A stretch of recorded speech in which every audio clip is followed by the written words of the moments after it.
Ampifaliana tanteraka indray no androsinao tokantranonao tompoko lazy tompoko vavy amin'ity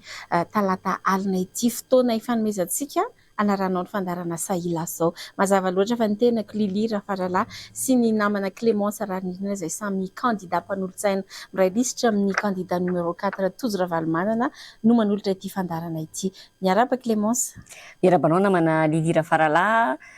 candidat mpanolontsaina miaraka amin'ny tenako araka ny nambarany teo anatin'ny lisitra Tojo Ravalomanana. Miarabantsika rehetra ihany koa mpanaraka sy tapaka ny fandarana sahila zao eto amin'ny MBS TV,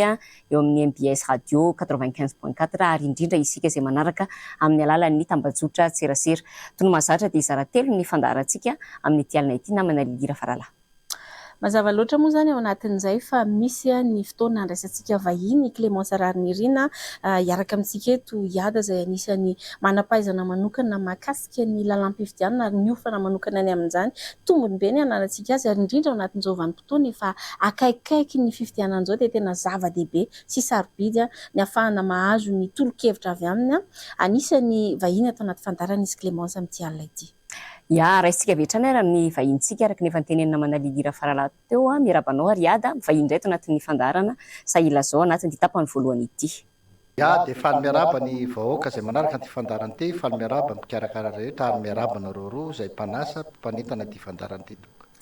Tsy tazonely zay fa avy dia antany any amin'ilay mamaivay mihitsy riada amin'ity fiarahantsika ity hoe nisy moa zany ny fikasana teo anivony antokotiko Madagasikara niaraka tamin'ny candidat Tojo Ravalomanana lalana fahaefatra hoeny Ambohipo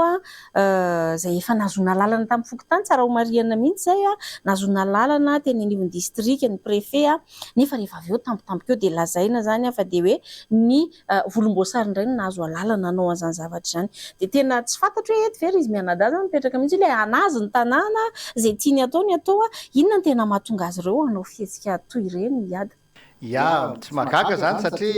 izy nge tena efa mitonona hoe candidat mpanjakana dia mitonona izy zany fa izy ny olon'ny fanjakana dia lasa ilay olona mpitantana eo amin'ny fanjakana zany lasa angady mondry tsy matapakahatra na dia efa nandray fanapahan-kevitra azany dia voatery miemotra amin'ny fanapahan-keviny izy voatery mampandevitra ny hafa nefa tsy maninona zany satria mampalaza ihany an'ilay voasakana foana.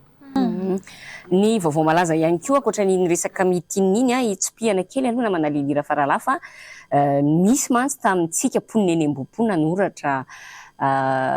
MP taty aminay ny amin'ny hoe ahoana ihany ny mikasika ny ambom-po fa tena efa niandry zahay hoe tsy hiverina eny ambom-po intsony ve ny candidat Tojo Ravalomanana dia ampahafantarina zany tsika fa rahampitso alarobia amin'ny folora ny fotoana ifamitaonantsika zany miaraka amin'ny candidat Tojo Ravalomanana fa dia tsy diso anjara ny amin'ny fitafatafana sy fampiresahana ty fanakalozana amin'izany candidat numéro 4 Tojo Ravalomanana zany isika eny ambom-po ho an'ny rahampitso izany no anatanterahana an'izay carnaval izay.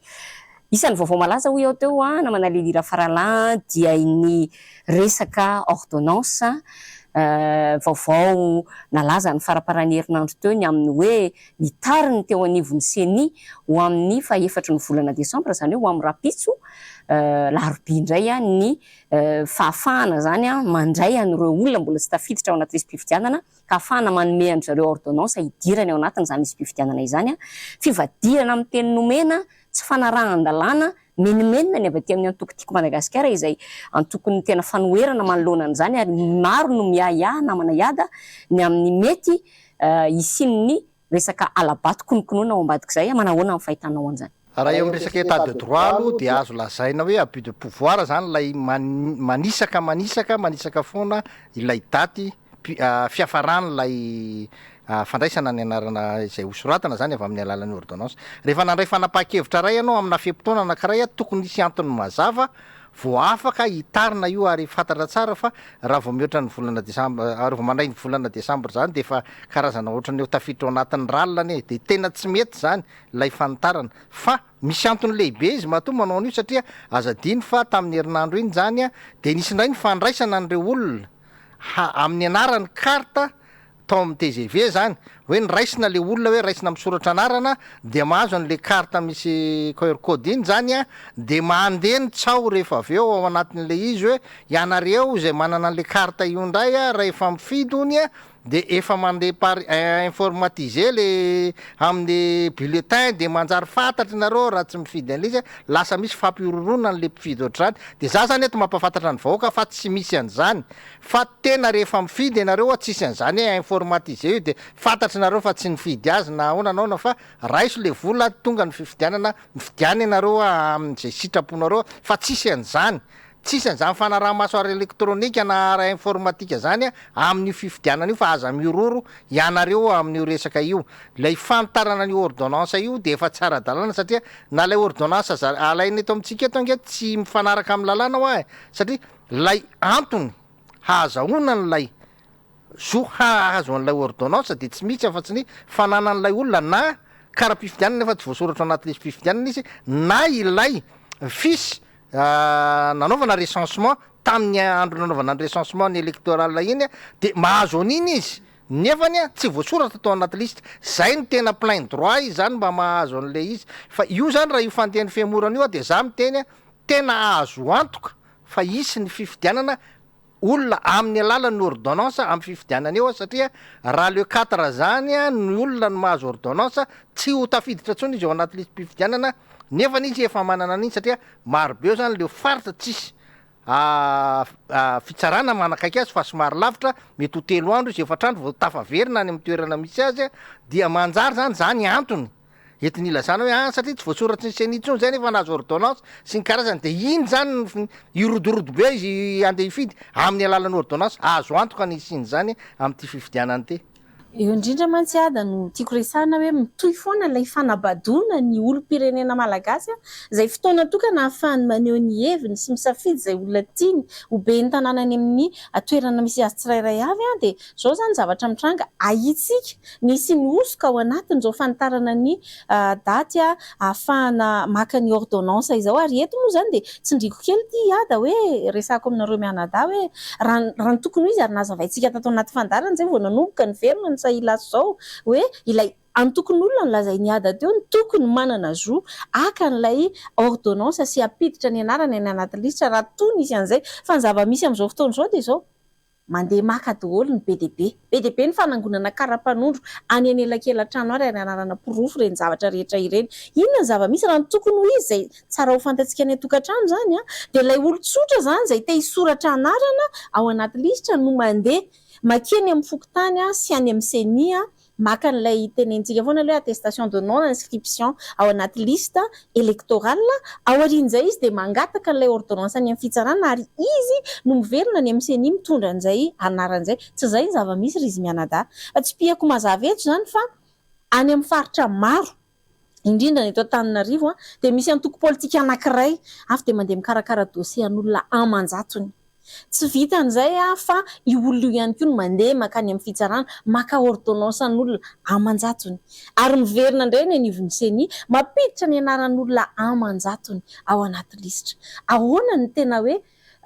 azontsika lazaina makasika an'izany tranga zany ary satria zava-misy iainana sy misy amin'izao fotoana zao izany resahana izany raha tena marina aloha olona iray no maka ordonnance de izy satria fitsarana le izy tsaraina mihitsy nge izy amin'io hoe inona le antony hakanao an'le ordonnance satria aza diny fa antsitrapo no nosoratana tamin'ny liste électorale la tamin'ny fotoana andro ara-dalàna tsy afaka hitenenanao zany fa te hisoratra anao satria tsy nisoratra anao tamin'ny fotoana andro ara-dalàna fa misy antony noho ny hoe latsaka ny anaranao zay ihany no azo anaovana an'io io efa le olona entina olona BDB entina olona ray anaran'olona BDB io de efa osoka zany atsolotra zany azo lazana zany corruption azo lazana zany raha ohatra ka mivoaka ao lay liste mihitsy no manjary mahazo ordonnance tena ny ordonnance de isaky ny olona tsirairay ary lizy tsy mahagaga fantatra ho ateo nisy hoe fanangonana anarana tam'le firotsahana hoe mirotsaka ao anatin'le anaran'le antoko le olona fa am'ty indray mitorako ty de tsy misy mihitsy zany hoe fiahiahina zany fa isy alabatona isy any ty fifidianana ty fa tena isy ty tena isy io efa hita zao efa misy io fa itsika ny mila maka lay fepetra rehetrarehetra mba ahafahantsika zany minimiser manakely an'lay alabato vitan'lay olona mandritra ny fifidianana satria ny olona nge efa vonina betsaka ny te indefity fa za mandritsika foana zay mahatonga anako miteo foana ianareo vao fisoratra anarana atao anaty lisy fifidianana ka tsy nandeha mifidy teo aloha mba tongava reto tompoko mifidy mandehanana satria ny fiakarany isan'ny mpifidy am'ty ny taux de participation tena zavatra ilaina angeda be satria ny olona rehetrarehetra tsy mifidy ny mpitondra am'ty tsy mifidy ny candidat-mpanjakana de efa milaza zany fa tsy faly am'ilay candidat-mpanjakana zany hoe io fifidianana io tsy vita ny fifidianana be ny tanana fotsiny fa fandrefesana mihitsy ny hoe atraizany mbola fatokisany ny vahoaka malagasy an'ty fitondrany ty zay ny ilaina an'le olona rehetrarehetra hoe tongava mifidy nanao vato fotsy nanao vato maty ary fa ilay de taux de participation ataonareo tena ilaina angeza be mihitsy ahafahantsika mandrefy hoe mbola azo antoka ve mbola ekeniny vahoaka ve ty fitondrany ty satria izay anankiroa zay no voka-pifidianana azotsika amin'ny fifidianana io fepetra ihany ianao isan'izay resanao zay hoe tokony ho tonga mifidy ny mpifidy amin'ny tsiraky ambin'ny 10 Desambra ity ary izahay ato anatin'ny sahila zao dia manamafy an'izany teny namana iada izany a satria dia azadonoana ihany koa fa fifidianana manakaiky vahoaka indrindra ny fifidianana be ny tanàna sy mpandolo-tsaina na izany na tsy zany inona ny tokony ataon'ny olo-pirenena zany manoloana an'izay hoe efa io lay contexte efa io lay zava-misy le zava-mitranga lay sary hita ilay aya efa tsy aya tsony fa efa zavatra ahitana pirofo inona ny tokony ataon'ny olo-pirenena zany na manaiada manoloana an'izay hoe misy fikonokononana alabatso fanodikodenana safidim-bahoaka efa miainga any ambadimbadika any le izy efa tsy fikonokononana tsony fa zavatra efa ataony io efa irahantsika mahita io le izy ny dikan'izany any tokony ataon'ny vahoaka voalohany indrindrany aloha dia hoe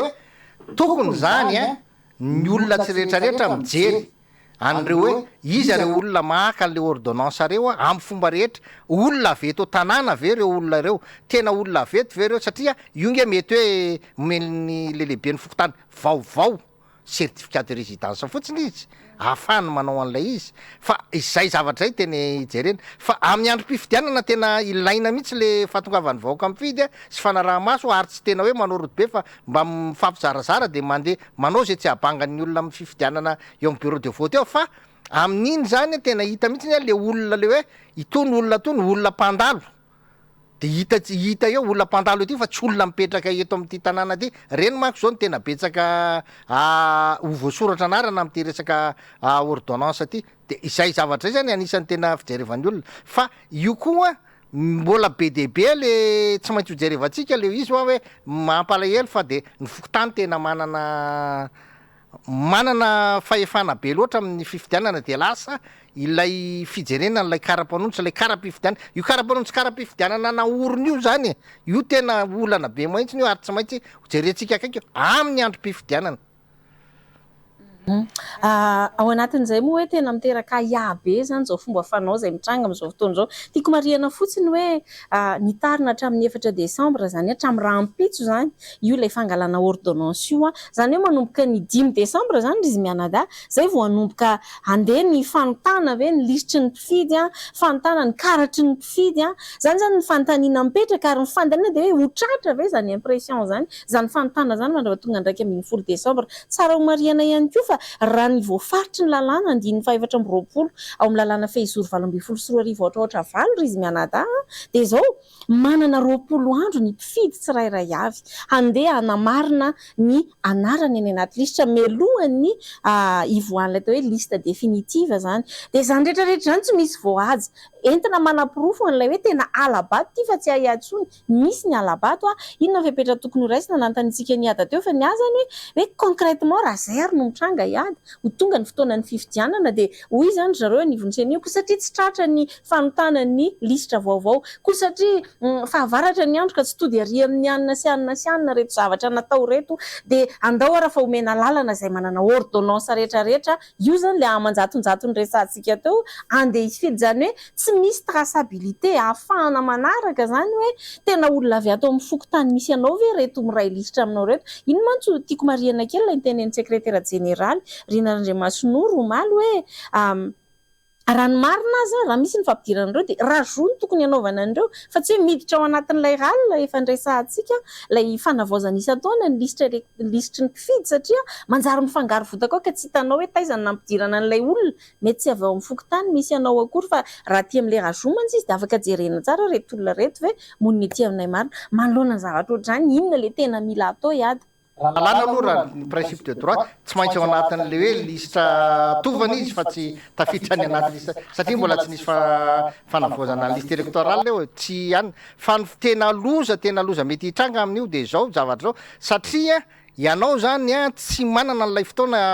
anarahana antsony an'le hoe voasoratra tanaty de misy fanovany zareo lisy mpifidianana zany fanotana vaovao ataony a ny impression vaovao ataony a raha tsy efa vitany mialoha ireo mangataka ireo fa fombafomba fotsiny sisa ny atao de mety ny anaranao tokony hifidinay ny voatsoko ao anaty lisy mpifidianana fa ny anaran'ireo olo reny tafiditra de no tokony hifidinay jerena mety tsy tafiditra ao nefany efa amin'io andro io efa hifidy zany mety zavatra hitsanga ao de izay zavatra zay zany tena mila ny fanampy tsara ndretrareta zany ny zavatra mety hitranga kitikitianao le lisy mpifidianana nefa efa ray andro meloha de atsoanao ny anaran'le olona de lazainao fa dobla anina nefany izay zany amin'ny fotoana ara-dalàna ary io seny io anjatonjato ny anarivo ny anaran'olona latsaka ka maika fa anatin'ny 2 andro 3 andro ao anatin'ny fahamaizana ao anatin'ny fahampiretana ny trindry rehetrarehetra hoe reto tsy maintsy ampidirinao tena azo antoka mihitsy ry vahoaka fa tena mety ho voatsoko ao ny anaran'ny olona mpifidy zay efa fantatra fa mpifidy hatramin'izay azany ary zareo koa efa misibisible an'ireo le ataontsika hoe mpifidy ny team efa misy mahafantatra sy maharaka mihitsy any amin'ny fokotany reto le team tsy azo atao nininina mihitsy a de engany tsy ho tonga amin'izay fa de ny teny moa ny secrétaire général ny antokotiko Madagasikara Rina Randriamasinoro izay député an'ny 4e arrondissement ihany koa ny amin'ny hoe nareo no tomponantoka ny amin'izay fisian'ny korotana eto raha sanatria ka tonga amin'izany satria zany zavatra any kosa de mazava ho azy tsy azon'ny vahoaka ekena sy azon'ny olom-pirenena ekena mihitsy ary ao anatin'izay ihany koa ny resahana hoe ny secrétaire général niaraka tamin'ny lehibe ny mpanohitra omaly teny amin'ny senia de tsy noraisiny teny anivon'ny senia asa inona ny konokonon'ny senia ao a fa de hoe nangataka fionana sy ny sisa ary hatramin'izao moa mbola nanamafy moa zany ny filoha nasionaly ny atokotiko Madagasikara Andriamatoa Marc Ravalomanana ny amin'ny hoe mangataka mihitsy fionana amin'ny senia ahafahana manao ny confrontation any lisy mpifidianana mba ahafahan'ny candidat matoky ny amin'izany ataontsika hoe lisy mpifidianana izay ho ampiasaina amin'ity fifidianana ben'ny tanàna sy mpanompotsana ity fa miresaka senia ihany a da te antany anao hoe manahoana inona ny tokony ataon'ny senia manoloana an'izao zavatra zao mba ahafahana mirassuré na manome toky manome antoka ny reto candidat mpifaninana isan'isany satria araka ny tenenitsika teo tao anatin'izay tapany voalohany zay de hoe efa tena miaya matahotra ny amin'izany hoe efa misy ny alabato ankehitriny ny candidat rehetrarehetra aloha akoatra ny candidat mpanjakana de tokony tsy mandromandro manandraharaha zao zay satria tena efa tena hita mihitsy le fizotrany itsika koa tsy afaka hoe ampimpimotena hoa fa tsy azotsika hodina tsy hita ny hoe ny filohan'ny repoblika no nanendry ny filohan'ny seni olona avy aminy le izy zany eto amin'ny firenetsika de rahantsika marefony reny rehefa misy valiteny atao de hoe atao hoana fa zay ny baiko mpanatanteraka baiko zay mena ambany mene ka izay zavatra zay no ahatonga ny seni tsy afaka anao ininona mihitsy amin'io zavatra io fa za miteny anareo ary sa miteny anareo fa efa mitsanga menatra ny seni amin'io zavatra io satria fatany mahafantatra tsara olo ary indrindra ny présidence an'ika olona mpitsara mahafantatra tsara fa zavatra tena efa mihoatra ny tokony ho izy no ataony kanefany no ilay izy zany no ilay tsindry rehetrarehetra de io voatena raha manana valiteny hafa ny seni antony inona ny antony tena nahaterin'ny seni hanitatra an'io hatramin'ny 4 décembre raha manana valiteny mazava izy tena hoe zao ny antony araky ny lalàna na araky ny maolona de nataony zany fa matoa zany tsy andraisan'ny olona sy anaovany be marenina fotsiny sy ohatrany hoe lasa izy mihitsy ny miavinavina tsy te andraisy tenana candidat dikan'izany tena tsy manakahavaly izy amin'io ary hitany fa tena sarobaliana le izy ka dia aleo ny fataontsika zany de hoe tsika tsy miandrotsony ny seni hoe hanao inona izy fa itsika ny manao hoe hanao an'izao tsika dia ny fanaraha-maso tanteraka ny fifidianana anisany niverina andresantsika foana moa ny hoe ilay sary mitranga amin'izao any izy mianadahy dia toatrany hoe ny anakenina manohatra n'ilay candidat tojo Ravalomanana irery hitambarana eto zany ny fotoana hoy ho an'ireo izay milaza azy fa tsy mankasitraka ny zavatra ataony eo anivon'ny fitondram-panjakana sy ny sisa manamafy ny teny Clémence Rarinirina teo ny fangatahany antokotiko Madagasikara ny amin'ny hoe tokony hisiny fotoana iarahana amin'ny seni CENI miaraka amin'ny antoko politika rehetra anatin'izany ianareo rehetra mpifaninana milatsaka ho fidiana ireo miaraka amin'ny société civile mpiara-mobina antoka rehetra amin'ny fifidianana zany mba ahafahana mijery miaraka sy manamarina miaraka an'ity hoe listim-pifidianana vaovao izay resahan'ny CENI ity ahafahana miara-manamarina an'izany hoe ho azo antoka sy kianja madio tokoa ny lalaovana ao anatin'izao fifidianana izao. Ny farany angamba satria efa lasa ny fotoana Rizy Mianadahy dia hoy aho hoe zany rehetra zany anefa dia tsy misy ahafahantsika manohitra an'izany alabato osoka rehetrarehetra amin'ny endriny maro samihafa zany afa-tsy ny fiantsonantsika mpifidy rehetra andeha hifidy an-datsabato. Raha fantatrao fa olom-pirenena manana zo ianao ary ilay vato anankiray alatsaka ao no anova ny tantaran'i Madagasikara hitondra fanivana sy fanantenana ho an'Antananarivo ho antsika manokana dia hoe tongava mifidy fa izay ihany no ahafahana tena hoe manamontsana miekrazea ny alabato rehetra amin'ny endriny rehetra fa tsy mifidy ihany fa tena ho tompona andraikitra manontolo amin'ny fiarovana an'izany safiditsika izany asa hitonona hidenonse an'izay zavatra hitantsika fa tsy mety ao anatin'izany. Izay angamba no resadresaka niarana tamin'ny Iada tamin'ity alina ity Rizy Mianadahy mankasitraka Iada ary misaotra anao nanaiky ny vahiny hatrany ato anatin'ny Sahilasao. Ia dia misaotra anareo tamin'ny fanasana dia za vonona foana aloha no avy rehefa misy ny fanasana hoan'ny vahoaka. Tapany faharoa amin'ny fandaharana Sahilasao iresaka indray tsika eto ny namana Lira Faralany mikasika ny programan'ny candidat Tojo Ravalomanana efa nosataritsika izy ity tamin'ny fandaharana tamin'ny herin'ny androany dia nitohizantsika tamin'ny talata lasa teo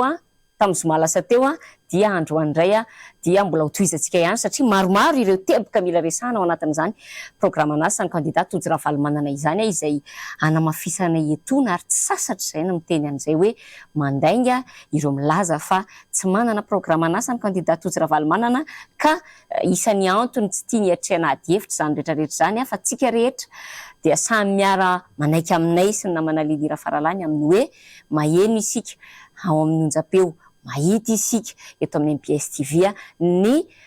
fampafantarany candidat tenany mihitsy an'izany programanasa hoentiny hitantanana ny tanàna Antananarivo izany rehefa lany somatsara ho amin'izany andraikitra izany ny tenany ka ho resahantsika angambany ny mikasika ny resaka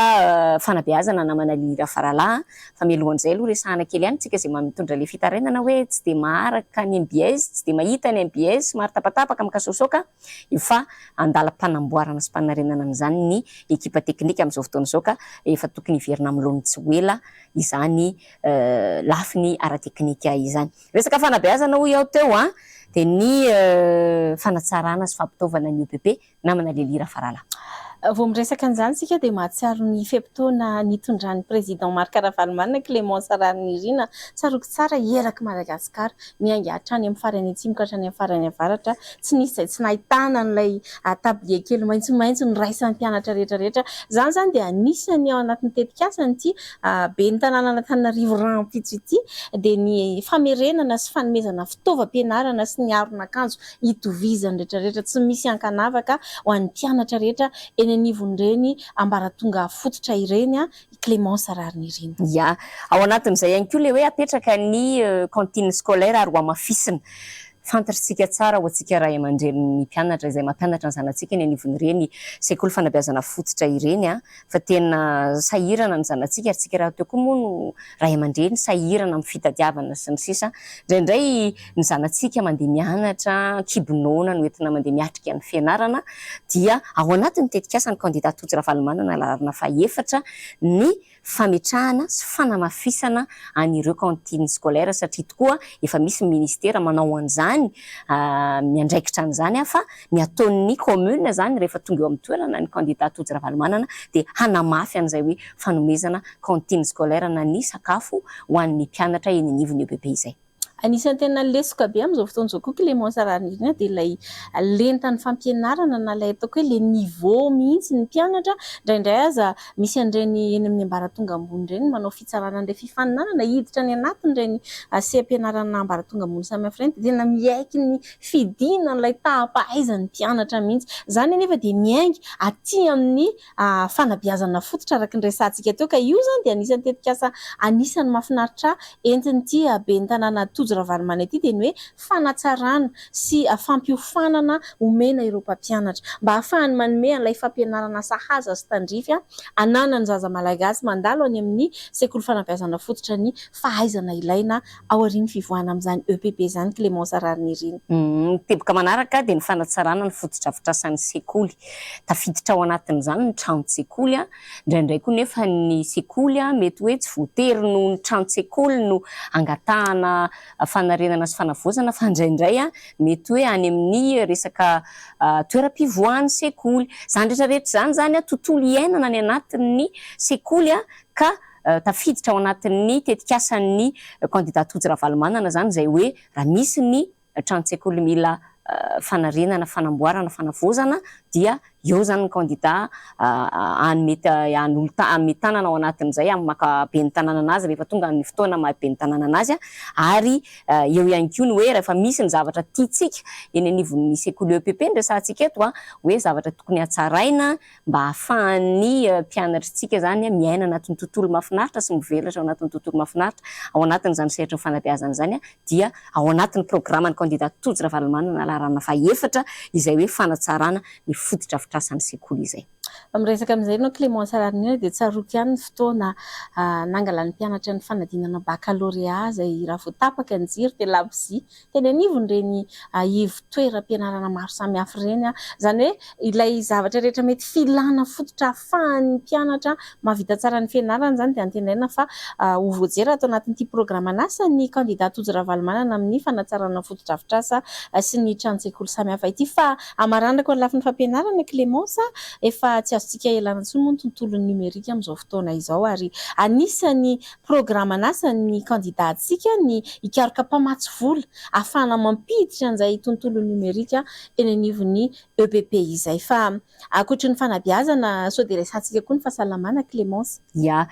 ny fahasalamana dia voarakitra ao anatin'ny programan'ny candidat Tojo-Ravalomanana ny fanatsarana sy fampitaovana ny CSP2 ao anatin'izany viny izany ny hoe foanana mandritra ny fotoana voafetra ny sara-pitsaboana na ny consultation eny amin'ireo CSP2 efatra raha toka hoe raha tonga eny zany ny tsikam-ponina mandeha manao fizaham-pahasalamana dia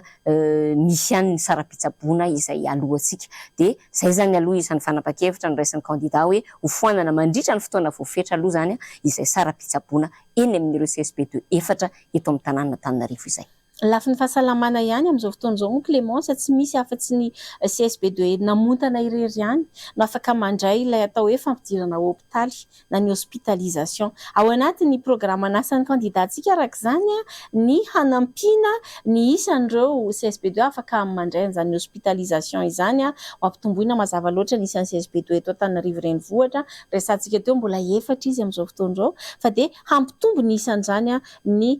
ben'ny tanànantsika Tojo-Ravalomanana rehefa tonga soamantsara eo amin'ny toerana. Ya, teboka fahatelo ao anatin'izay lafiny ara-pahasalamana izay dia ny hoe apetraka ny rafitra tsara sy mahomby hamatsiana fanafody tsy fototra ihany an'ireo CSP2 ka akinona amin'ny fiara-miasa amin'ny sehatra hafa tsy miankina izany. Inona tokoa moa zavatra misy eny anivon'ireo CSP2 io iarahantsika mahita na ho antsika izay ataontsika hoe mpiasa tsy miankina araka hoe mandeha eny amin'ireny tobi-pitsaboana maro samihafa ireny dia matetika imenomenovan'ny olona le hoe za zao vao nahita publication ana olona miresaka an'izay namana moa zany miresaka an'izay namana lira faralahy dia hoe zay ve amin'ny firy alina mandeha mandondona eny amin'ilay toeram-pitsaboana sy ny sisa dia paracetamol fotsiny no menanay zany hoe iny imenomenomantsika foana hoe mba misy an'ireo fanafody tsy voatery ho fototra intsony fa tena mba le hoe fanafody tena mifanaraka amin'ilay aretina ary tena hoe azo antoka fa tena manasitrana n'ilay aretina fa tsy hoe omena fotsiny le fanafody dia raha ohatran'ny hoe symbolika le fanomezana fanafody fa tsy arak'ilay hoe ity marina manasitrana n'ilay aretina dia iny fanafody iny no omena ka ao anatin'izay indrindra dia hoe ametraka an'izay fiaraha-miasa amin'ny sehatra tsy miankina izay satria tokoa dia be dia be ireo maniry an'olo-tanana ny commune Antananarivo fa ilay fametrahana fitokisana tsy misy ny fitokisana mety mahatonga ny olona misalasala kanefa ny candidat Tojo-Ravalomanana zany dia mametraka an'izay hoe azo hitokisana tsara izy ao anatin'izay hoe fahafahana mampiroborobo ny sehatry ny fahasalamana eto Antananarivo renivohitra izay. Fa miresaka an'izay ihany ianao Clémence, tsy haritra kely ny ilazako hoe mbola atao anatin'ny fampelezan-kevitra isika dia anisan'ny mahasoa ny antokotiko Madagasikara nanao an'ilay fizaham-pahasalamana maimaim-poana na ny consultation gratuite ary izaho manokana ny tenako masoko no nahita androany zao teny amin'iny faritry Soavy Masoandro iny no nanao an'izany tao amin'ny boriboritany fahadimy Clémence Rarinirina fa dia tena hoe feno ny fanafody ary nazavay ny filoha Marc Ravalomanana mazava tsara mihitsy tamin'ny fitsidiany teny fa izy no niezaka nitady mpamatsy sy mpiara-miasa hanome an'izay fanafody tandrify. Teny Soavy Masoandro manokana dia tena nahatsikaritra hoe olona miakatra tosi-drany ankamaroany izay nozahana ny fahasalamany. Iny moa izany dia ahitana soritra ny hoe tena miady saina ny olona ny amin'ny fahasarotam-piainana fa dia tena misy fanafody tandrify tsara an'izany mihitsy omendray ny consultation gratuite ireny. Entiko ilazana hoe anaty fampelezan-kevitra isika efa mitady izay ahasoan'ny vahoaka tahaka izany. Maika moa tonga eo amin'ny toerana ny amin'izay lafiny famatsiana fanafody hoe tsy fototra fotsiny ihany izay Clémence Rarinirina fa ankoatran'izay satria fantatsika fa tsy ho ampy ireo CSP2 ireo na dia efa manao ary tsika ary manam-pikasana hanao maro dia ezahana ihany koa izany ao anatin'ny programan'asa ny candidat Tojo Ravalomanana ny ampitomboana ny karazana trano evam-pahasalamana ireny stand ireny izany ahafahana mitsabo ny olona rehetra eny anivon'ny quartier maromaro izay voafaritana moa izany ao anatin'izany any anivon'ny fokontany rehetra any izany mba tsy hoe mandeha lavitra be ianao vao mahita toerana ahafahana mitsabo anao raha misy urgence tampoka tsy maintsy ilaina fitsaboana maika eny an-dalana rehetra eny Clémence Rarinirina. Ary niteboka farany fa tsy ny kely indrindra ao anatin'izay resaka fahasalamana izay na manalilira faralahy dia ilay hoe ampitaovana fiara mitondra marary ny dasy na ny sampan-draharaha miandraikitra ny fahasalamana eo anivon'ny tanàn'Antananarivo sy ihany koa ireo mpamonjy voina satria raha misy tokoa ilay tratran'izay hoe olana ara-pahasalamana tampoka izay dia isany tsy ahafahan'ny na ny dasy izany eo anivon'ny tanàn'Antananarivo na ny mpamonjy voina manao ny intervention avy hatrany tsy fisian'ny fiara mpitondra marary izany dia izay izany isan'ny tafiditra ao anatin'ny tetikasa na ny vinanasa ny candidat Tojo Ravalomanana lalana faefatra izay ilay hoe fampitaovana fiara mitondra marary ho an'ny tanàn'Antananarivo izay satria na ny dasy na ny mpamonjy voina dia samy eo anivon'ny tanàn'Antananarivo avokoa. Izay angamba ny tepoka dia alohan'ny tenenana manalira faralahy fa vonona hiteny mafy mihitsy izy dia vidiany candidat Tojo Ravalomanana lalana faefatra fa dia matipaika tsara, petrapetraka tsara ary tsy zavatra manonofy sy no ampanantenainy fa zavatra azo tanterahana tsara ao anatin'izay vinanasa izay atolony ho antsika vahoaka an'Antananarivo izay. Teny fotsiny Clémence Rarinirina hoe ampahany anankiroa kely indray izay indresantsika androany izay ny fahasalamana sy ny fanabeazana dia teny hoe tsy ampy ny fotoana eto zao dia hiditra andray ny vahiny fahatelo nefa efa lavalava izay fotoana lantsika izay io no manamarina an'ilay hoe ny antokotiko Madagasikara ny tsy anivon'ny firaisankina sy ny fanoherana tsy manana fotoana sy energia olanina amina fifanaratsiana Clémence Rarinirina ny fotoana ampahafantarana an'itony tetikasa itony sy programan'asa itony aza tsy ampy Clémence maika efa mbola olanina anaovana zavatra hafa indray entiko ilazana izany hoe tsy fotoana iresahana ny ady hevitra sy ny sisa asa miantraika amin'ny vahoaka sy ny mponina Antananarivo no andrasan'ny olona amin'izao fa tsy fifanasana vangina sanatria fampediana angely tsy izany no andrasan'ny mponina Antananarivo. Fidy io ny candidat Tojo Ravalomanana lalana faefatra voalohany mandehana mifidy faharoa arovo ny safidinao fahatelo numéro 4 ihany no fidiana andao anaraka faingotsika dia horaisina ny vahiny faharoa sady farany amin'ny alina ity.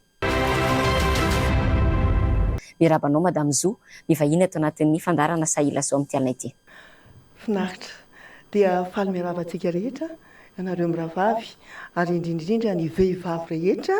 manerana ny nosy ary ireo namana rehetra niarany tolona reny dia mondra teny Kianja ny finoana. Avy dia fantaniana avy hatrany Ramatoa Zo hoe inona marina hoe Reny Diamondra mialohan'ny resantsika fanohanana ny candidat Tojo Ravalomanana sy ny sisa. Ny Reny Diamondra dia fikambana-behivavy izay nitolona teny Kianja ny finoana. Mazava ho azy fa ny olona moa tamin'izany fotoana dia niteny hoe antitra be daholo ny any amin'ny Kianja ny finoana takitsy takaroa dia nijoro izahay vehivavy teo amin'ny 9 taona ka hatramin'ny 5 taona to ary indrindrindrindra nanangana izao fikambana ny Reny Diamondra izao. Ny tanjona moa izany dia ny asa sosialy, ny fanehoana konkoa fitiavan-tanindrazana ary indrindrindra tsy adinonay naneho koa ny fitiavana ary indrindra fanehoana lalandra tamin'izany tolona izany na mbola tany Ampitan-dranomasina ary ny Flora Valomanana mivady dia naneho taminy fa zahay ny solotenany ary mitolona ho an'izany tanindrazana zany indrindrindrindra ho fampandrosoana ary ny tanjona ny tena lehibe tamin'izany dia fahafantaranay amin'ny fanantenanay ny fahatongavany Flora Valomanana teto an-tanindrazana. Hoy candidat Tojo Ravalomanana laharana fahaefatra hoe manana andraikitra isika vehivavy amin'ny fanentanana ny ankohonantsika amin'ny fanoroana azy ireo ny safidy tsara tsy hanenenana. Ahoana ny ataonareo nareo anivon'ny Rendiamondra, ahoana ihany koa no anaovanareo ny fanentanana eny amin'ny fiarahamonina mba ahatrarana an'izany hoe ny reny mitoteny eo anatrehan'ny ankohonana izay. Ny reny dia ao anatin'ny fototeniny hoe firenena ary ny firenena dia mitaky asa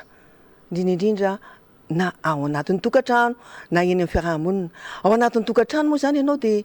fantatrao ary miarihary aminao fa ny tanjona dia ny entina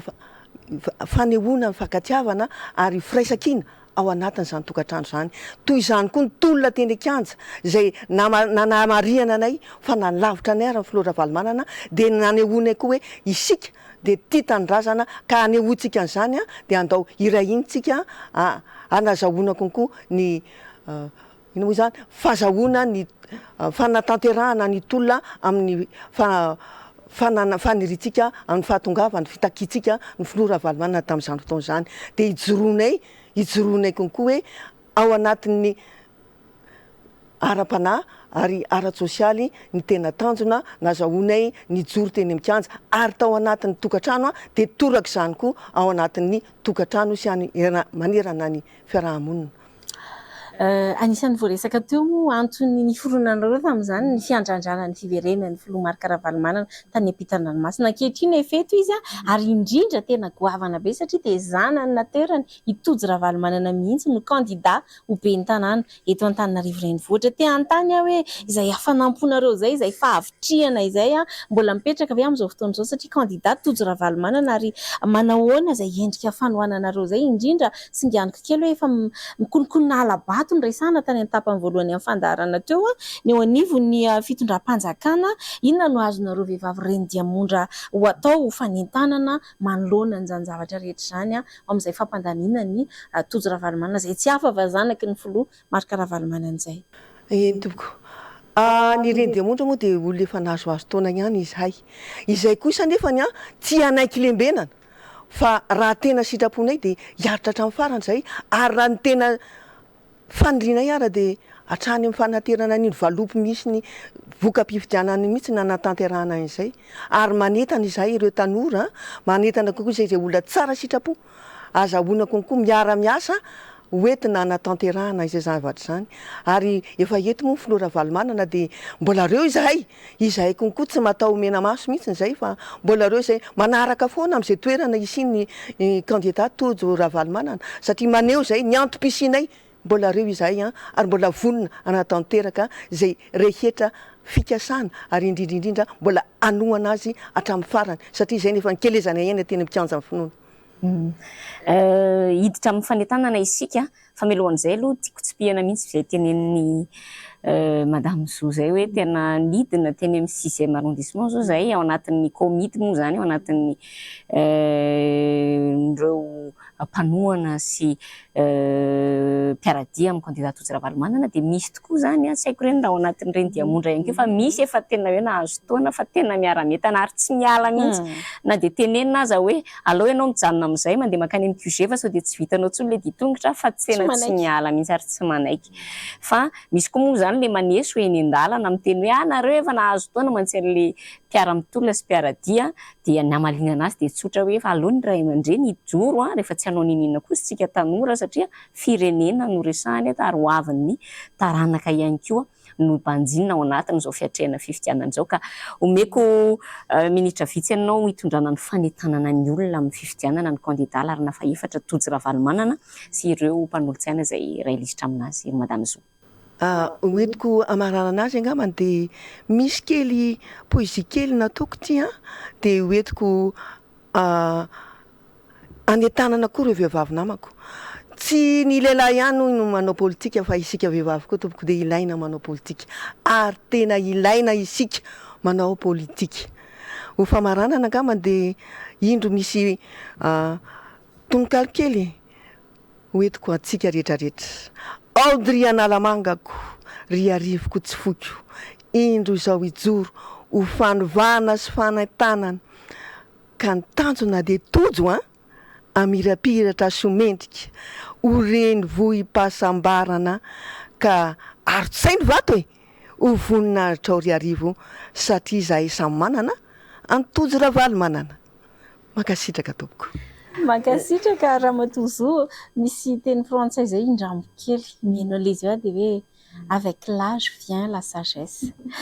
Za tsy gaga mihitsy raha ohatra ka misy ny renim-pianakaviana manohana ny tojo ravalimanana, manohana ny filomarika ravalimanana satria ireny ray aman-dreny ireny dia zao tsy azo fitahana amin'ny tantara ireny fa nanatry maso vavolombelona ary ireny no mikolokolo ny ankonany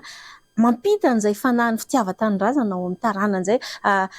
sy raiko kely satria tena tsy arotry ny tsy teny azy hoe raisiko manokatra ohatra ny mpanakanto Thierry Bruno izay tena ankasitrahako manokana hitako foana ny ady sy ny tolona nataony tamin'izany fanohanana ny antokotiko Madagasikara izany fa amin'izao fotoana izao dia tena anisany mavitrika ao anatiny hira fahafantarana ny tojo ravalimanana ny zanany Kogara izay tena kopahako tanana eto ary isaorako anisany tanora tena hoe ho avy ny firenena ary anisany mbola namohan'izy ireo moa ny hoe tsy misy afaka mampiasa an'ilay hiran'izy ireo ka tianao vahiny ao anatin'ny propagande afa-tsy Kogara ihany aty amin'ny fanohanana an'ity maintoko ilazana hoe ifandovana de génération en génération ity fitiavan-tanindrazana ity tena ankasitrahana be dia be ianao madame Zo tamin'izay fanentanana sy fandalovana teto amin'ny Sahilasy izao izay mankasitraka indrindra tompoko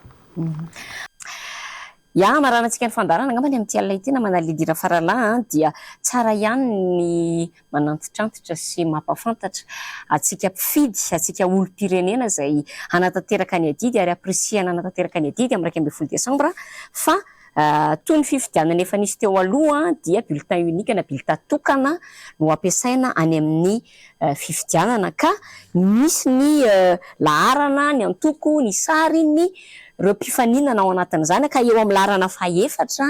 no misy ny candidat tojo ravalimanana dia mifanandrify indrindra amin'ny laharany ny antoko ny sariny iny misy faritra fotsifotsy eo dia iny no asitsika marika croix ahina ikisa ohatra amin'izao zany ho marika ho famantarana fa dia ny fidy ny candidat laharana fahaefatra tsika amin'ny androm-pifidianana zay zany tsara ihany ny liny ampahafantarana an'izay efa misy penina na encre na stylo encre na stylo feutre eny amin'ny toerana izay hanaovantsika ny fandatsam-bato dia zay fotsiny zany ataontsika manao marika x tahaka izao zany tsika eo amin'ilay faritra izay nasehoko anareo teo tsara ihany hanamafisana izay na manaliny fanentanana izay nentiny candidat mpanolontsaina Clémence Rarinirina teo izay mino afa voarainao numéro 4 ny tsika eo amin'ilay laharana fahaefatra no asianao ny x tandremo sao dia hoe entiny hafanam-po dia any amin'ilay sariny tozona tahaka izany no asiana fa eo amin'ilay faritra fotsifotsy no anasiana an'izay x izay manentana hatrany izahay hoe raha manantena fanovana fanantenana ho an'Antananarivo averinay foana ity hoe